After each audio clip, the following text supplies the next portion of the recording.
Today I'm going to share with you an appetizer recipe made with mac and cheese and venison that you won't want to miss.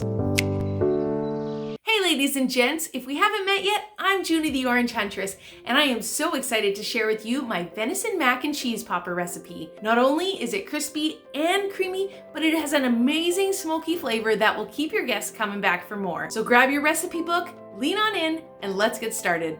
You can find all the ingredients and steps down in the description below.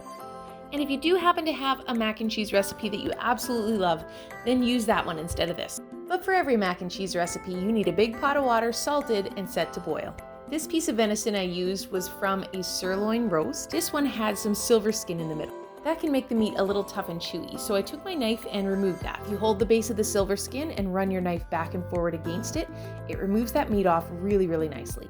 After I removed it off both sides, this meat was ready to use. It was so tender and I was super pumped. The plan for this venison was to cut it up into bite-sized cubes so that when you're enjoying your popper, you can have venison in every bite.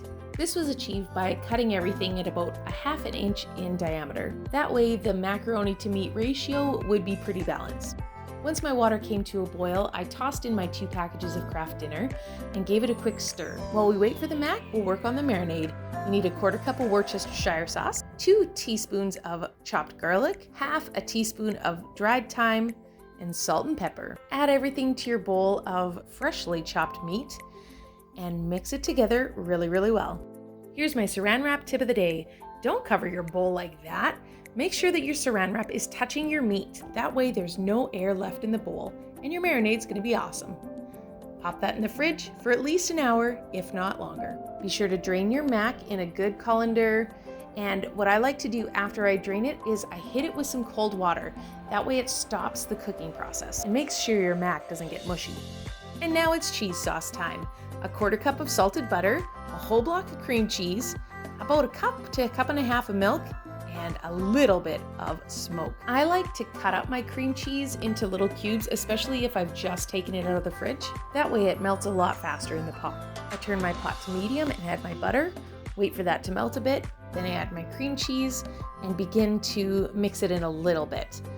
Then you're gonna add your 2 packages of cheesy sauce and mix that in, and it's gonna start to get creamy once it melts. See? Now begin to add your milk a little bit at a time and stir it in. As it heats up, it starts to get a lot thicker. And when your sauce is a touch runnier than sour cream, add the tiniest bit of smoke. Shut the heat off and add your mac back. And this is what it should look like. Now, in order to cool the mac and cheese off pretty quickly, I put it into a plastic 9 by 13 inch container and left one of the sides open for ventilation. Also put down a tea towel. Once that's cool, you can mix everything else in. Now we grate 200 grams of mozzarella, and it came out to about 1.5 cups. I emptied the meat into a strainer just to make sure to drain any liquid off, and I pat it with some paper towels. When it was dry, I added 2 tablespoons of oil to a pan and let that heat up. I only cooked it in the pan for about 1.5 minutes, just long enough for the meat to stay separate from each other. I emptied that into a bowl and put that into the fridge to cool off. I broke the macaroni up with a fork and then added in the cold venison and mozzarella cheese. Once that was all mixed together really well, I finally formed them into little balls. This recipe is pretty easy, but it does take a lot of time, so be aware when you are planning for your party. There were 46 poppers ready for fry time. Once I was finished making the balls, I popped them into the freezer for 30 minutes. I mixed together a teaspoon of salt, 3 dashes of smoked paprika, and 2 cups of breadcrumbs. Add 2 cups of flour, 2 teaspoons of cayenne pepper, and a teaspoon of salt. Crack and whisk 3 to 5 eggs. Take your frozen popper and roll it around in your flour mixture. Tap it off and then put it in the egg wash and put it into your breadcrumb mixture. Place the popper in a pot of oil that's been heated up to around 350 degrees. After 4 minutes, pull it out, and this is what you're gonna get.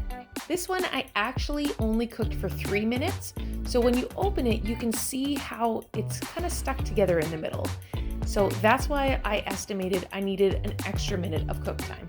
My husband ended up coming to help finish this cooking project, which I was very thankful for. So if you have a friend that can help you get ready, then it's gonna go a lot faster for you. And here's a size reference. In my big pot, I was able to do about 6 poppers at one time. And this is what the cook looked like at 4 minutes. See? Look at that spread. I can't wait to hear how poppin' these made your party. Thanks for watching. I'll catch you next Wednesday.